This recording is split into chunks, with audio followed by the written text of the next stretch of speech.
వృశ్చిక రాశి మనం చూస్తే ఇందులో ఉన్న ఫస్ట్ నక్షత్రాలు తెలుసుకుందాం. విశాఖ 4వ పాదం, అనురాధ 1, 2, 3, 4 పాదాలు, జ్యేష్ఠ 1, 2, 3, 4 పాదాలు అంతా వృశ్చిక రాశిలో ఉంటారు. పేరు బలం చూస్తే చాలా పాపులర్ అయిన పేర్లు మాత్రం ఇందులో వీళ్ళకి ఉంటాయండి. ఇందులో తో, నా, నీ, ను, నేనో, యా, ఈ, యు అన్న అక్షరాలంతా కూడా మనకి వృశ్చిక రాశిలో ఉంటాయని గమనించాలి. మనకి ఈ ముందుగా చెప్పుకునే విధంగా 4 గ్రహాలు మారటంతో సూర్యుడు, బుధుడు, కుజుడు, శుక్రుడు మారటంతో ఈ యొక్క మంత్ ఎలా ఉంటుందో మనకు మహర్షులు సూక్ష్మ గోచారం, లఘు గోచారం అన్న ఒక కాన్సెప్ట్లో చిన్న చిన్న వర్డ్స్లో ఎక్స్ప్లెయిన్ చేయడం జరుగుతూ ఉంటుంది. అది టోటల్గా న్యూస్లో హైలైట్స్ లాగా. అది చూస్తే ఇందులో సూర్యుడికి 6వ స్థానంలో ఉండటంతో శత్రునాశాంత అని చెప్తూ ఉంటారు. అంటే శత్రువులు అనేవాళ్ళు ఎవరూ లేకుండా వెళ్ళిపోతూ ఉంటారు. తీర్థయాత్రలు చేసేవాళ్ళు అవకాశం ఎక్కువగా ఉంటుంది. కుజుని వల్ల వీళ్ళకి ధన సంపదలు వచ్చే అవకాశం ఎక్కువ ఉంటుంది. ఇంతే కాకుండా వీటితో పాటుగా సంపదలు శుక్రుడు తీసుకుని వస్తూ ఉంటే విరోధము, అంటే మీకు ఆటంకాలు కలిగించే వాళ్ళు, మిమ్మల్ని వ్యతిరేకించే వాళ్ళు, మిమ్మల్ని ప్రతిఘటించే వాళ్ళు కూడా ఉంటారని ఈ యొక్క సూక్ష్మ గోచారం ద్వారా, లఘు గోచారం ద్వారా మనం తెలుసుకోవచ్చు. ఇప్పుడు ఇండివిజువల్గా ఒక్కొక్క గ్రహం ఎలా ఉందో మనం చూద్దాం. అందులో భాగంగా సూర్యుడు వీళ్ళకి 6వ స్థానంలో ఉండి 7వ స్థానానికి మూవ్ అవడంతో ఫస్ట్ 15 days చాలా బాగుంటుంది. శత్రువులు అనే వాళ్ళు ఎవరు ఉండరు. చేసుకున్న మీరు తలపెట్టిన పనులన్నీ చక్కగా అవుతూ ఉంటాయి. ఎక్కడ కూడా ఒక చిన్న రిమార్క్ రాకుండా వర్క్ అంతా ముందుకెళ్ళిపోతూ ఉంటుంది. అయితే 15వ తారీఖు సూర్యుడు మారటంతో ఒక 30 days మీకు సామంత జన విద్వేష ధారాపీడ సుతామయం ఉత్సాహ భంగకారిణి గోచారస్తే సప్తమే రవి అని చెప్తారు. అంటే దాని మీనింగ్ ఏంటి? సామంత జన విద్వేష, మీ కింద పనిచేసే వాళ్ళు ఎవరున్నాయి, ఎంప్లాయీస్ లేదంటే సబార్డినేట్స్ ఉంటే మిమ్మల్ని ద్వేషించి మీ మీద నెగిటివ్ కంప్లైంట్స్ పెట్టే అవకాశం ఉంటుంది. ధారాపీడ సుధామయం, ఇందులో ఏం చెప్తారు, భార్య కొంచెం హెల్త్ బాగా ఉండకపోవచ్చు. అంతేకాకుండా సంతానానికి అనారోగ్యము అవకాశం ఉంటుంది. అయితే ఉత్సాహ భంగకారణి, ఇది చాలా ఇంపార్టెంట్ మాట అండి. అంటే మీరు చాలా ఎనర్జెటిక్గా ఒక మంచి ప్లాన్ తీసుకొచ్చేసి దీన్ని ఎగ్జిక్యూట్ చేద్దాము, ముందుకెళ్ళిపోదాము అని మీరు కనుక ఒక ప్రపోజల్ చేస్తే దాన్ని వాళ్ళు క్రాష్ చేసి పక్కనేసే అవకాశం ఎక్కువగా ఉంటుంది. అంటే మీ ఎనర్జీకి వేరే వాళ్ళ ఎనర్జీ మ్యాచ్ అవ్వదు. దాంతో మిస్లీడింగ్, అంటే మిస్కమ్యూనికేషన్స్ వచ్చే అవకాశం ఎక్కువ ఉంటుందని గమనించుకోవాలి. అయితే శుక్రుడు 7వ స్థానంలో ఉండి ఫస్ట్ హౌస్ని దృష్టి పెట్టడంతో కొంచెం హెల్త్ టైర్డ్నెస్గా ఉండటం, డీహైడ్రేషన్ అవ్వటం, గ్యాస్ట్రైటిస్ వచ్చే ప్రాబ్లం ఉంటుందని గమనించాలి.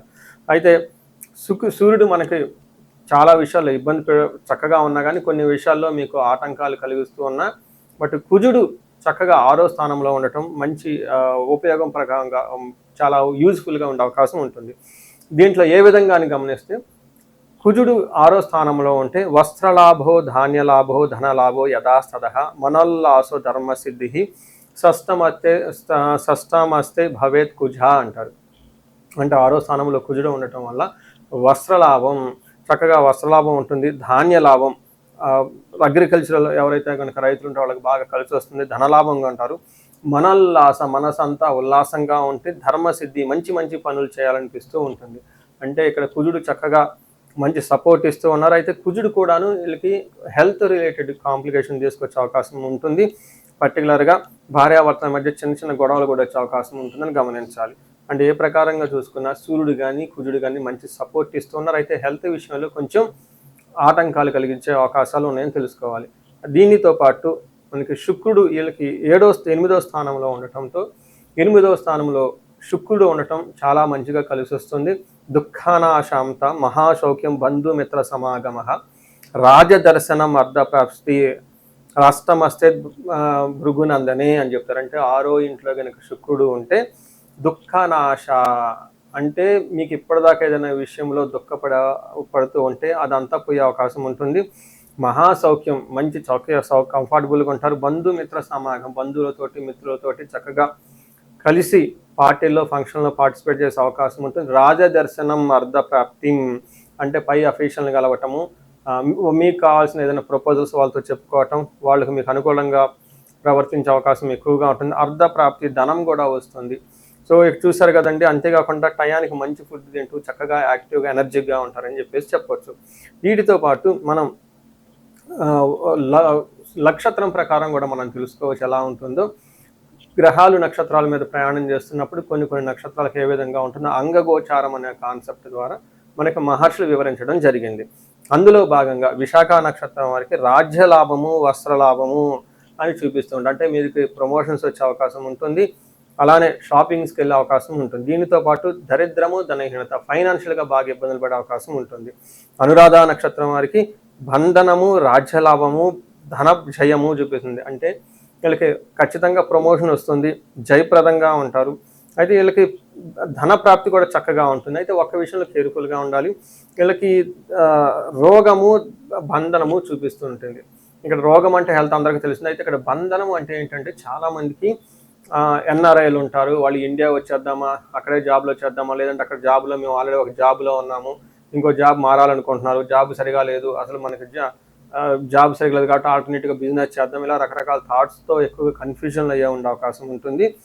అది కొంచెం సబ్జెక్ట్ మ్యాటర్స్ ఎక్స్పర్ట్ తీసుకోవటం, ఒకసారి మీ హారోస్కోప్ చెక్ చేయించుకొని మీ హారోస్కోప్కి తగిన విధంగా ఎలా ఉంటుందో చూపించుకోవడం చాలా ఇంపార్టెంట్.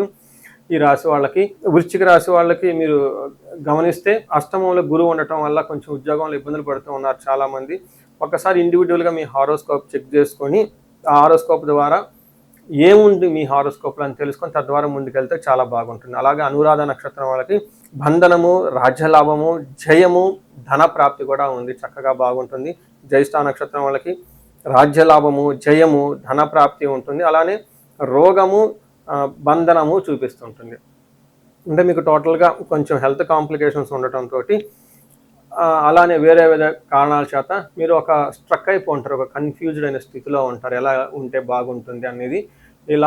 వాటి విషయంలో ఒకసారి మీరు హారోస్కోప్ చెక్ చేయించుకుంటే చాలా బాగుంటుంది. మీ హారోస్కోప్లో ఏంటి మీ స్ట్రెంగ్త్ అనేది చూపించుకోవడం చాలా చాలా ఇంపార్టెంట్. సో ఇవి కాకుండా విశాఖ నక్షత్రం వారికి పర్టికులర్గా శతభిష నక్షత్రం తరపున రాహు ఉండటంతో కొంచెం మానసిక ఆందోళన ఎక్కువ ఉంటాయని గమనించుకోవాలి. సో చూశారు కదండి, ఏ గ్రహం ఎంత అనుకూలంగా ఉంది, ఎంత ప్రతికూలంగా ఉంది తెలుసుకున్నారు కదా. టోటల్గా చూస్తే కొంచెము ఇబ్బంది పెడుతూ ఉంది అని మనం తెలుసుకున్నాం. పర్టికులర్గా కుజుడు, శుక్రుడు, సూర్యుడు బాగా అనుకూలంగా ఉన్నారు. అంటే ఒక రకంగా పర్సెంటేజ్లో చెప్పాలంటే ఒక 70% వరకు బాగుందని తెలుసుకున్నారు. మనం చెప్పుకోవచ్చు ఒక 30% కొంచెం ఇబ్బందులు ఉందని తెలుసుకోవచ్చు.